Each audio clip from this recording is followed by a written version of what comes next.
Hey guys and gals, it's me George, the Shade Tree Fix-It Man. And this is an update on the Wisconsin engines. And you can see that I have a different motor up on the bench now. This is the older one. This is the AEN rather than the AENL, which we had torn apart. And I'm going to start tinkering with this one.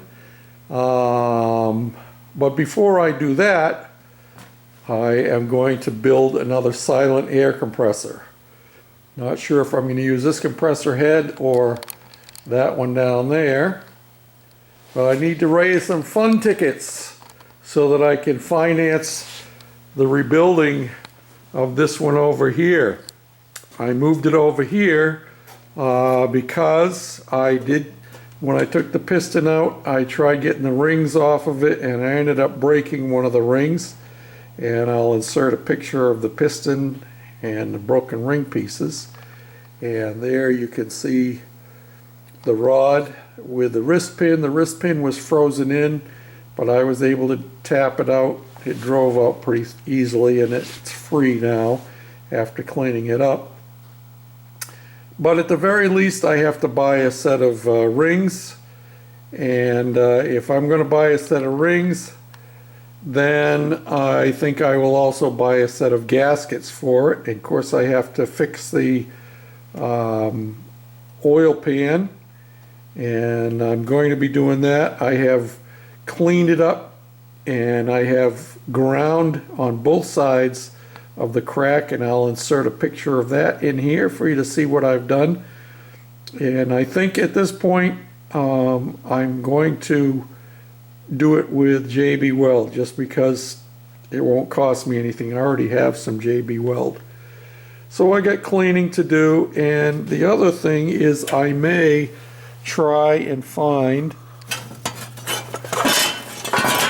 a new pulley, because you will remember that when I took this off, we discovered that the inside of it was all galled. It had been cross-threaded in there, and I'm not sure how well it will hold.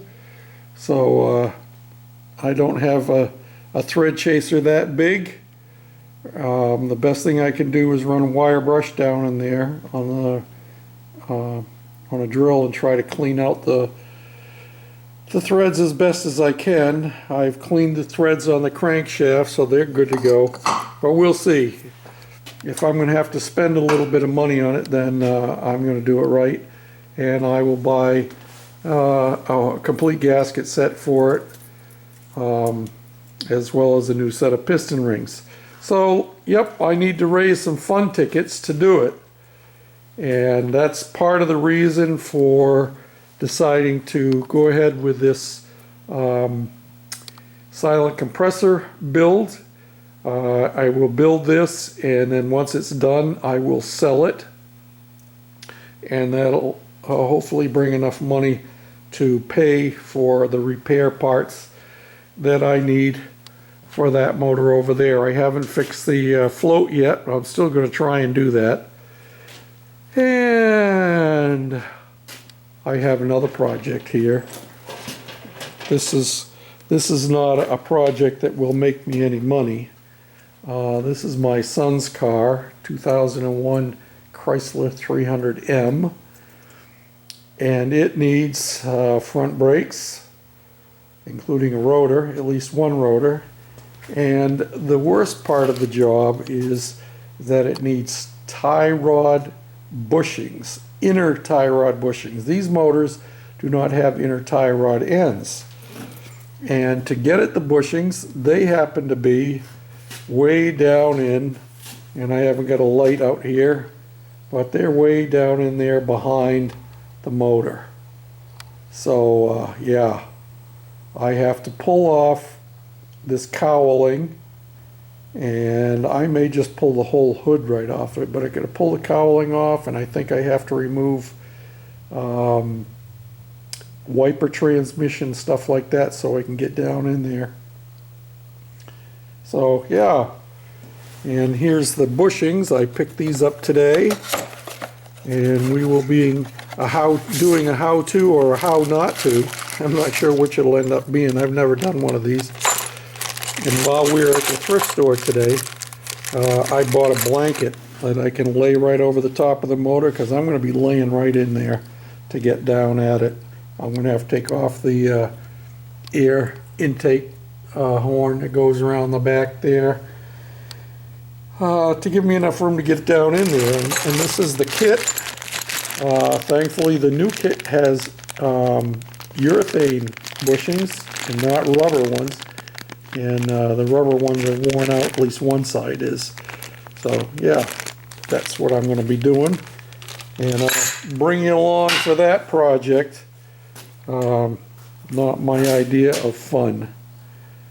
But that'll be a couple of days away. And if it takes me 3 days to do it, so be it. I'm not in a hurry. I'll do it as long as my body can take it, laying on top of the motor and twisting around. You know, I'm an old man. I'm not a young guy like you guys, most of you. So I'll give you a step by step. Probably won't show every step, but I'll tell you exactly what needs to be done in the process as I discover it.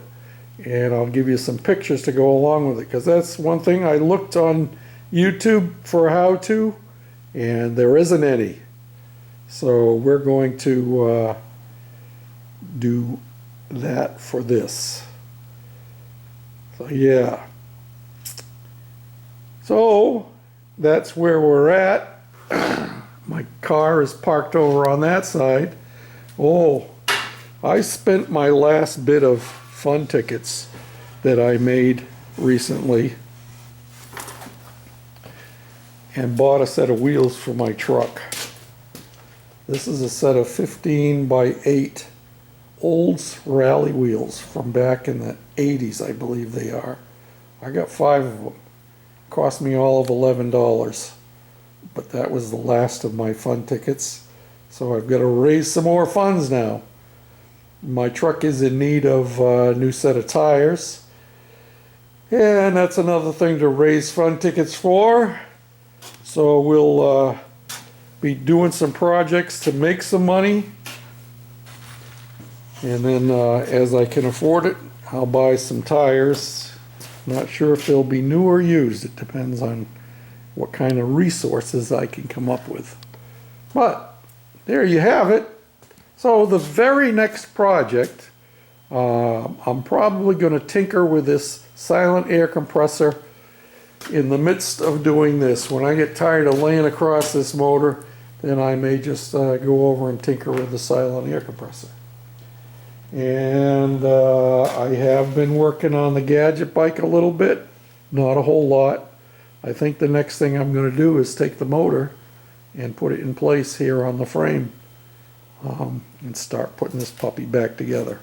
We got plenty to do, that's for sure. Never a dull moment in the Shade Tree Fix-It Man shop. So until next time, this is George. Oh yeah, look at that cool dude. Woohoo, all dressed up and everything. Yeah, we just got back from shopping. So until next time, this is me, George, the Shade Tree Fix-It Man, saying thanks for watching, commenting, and subscribing. You guys are all great, and I appreciate every one of you. And this is the day before Thanksgiving. And a lot of people talk about Thanksgiving, and they talk about the turkey and family time, and those things are good, and well that we remember them. But I want to suggest to you that the reason we have Thanksgiving Day is that it's a day of giving thanks to Jehovah God for his provision throughout the years. We trace the roots of our Thanksgiving celebration back to the Pilgrims, who went through a very rough winter the first year they were there, out in Massachusetts, where I come from. And they had a day of celebration with them and their newfound Indian friends, the Wampanoags, which happens to be the tribe that my wife is partly from. She is 1/4 Wampanoag Indian. How about that? So don't forget, in your celebration to give thanks to the one who provides all of our resources: food, clothing, homes, and protection. Bye now.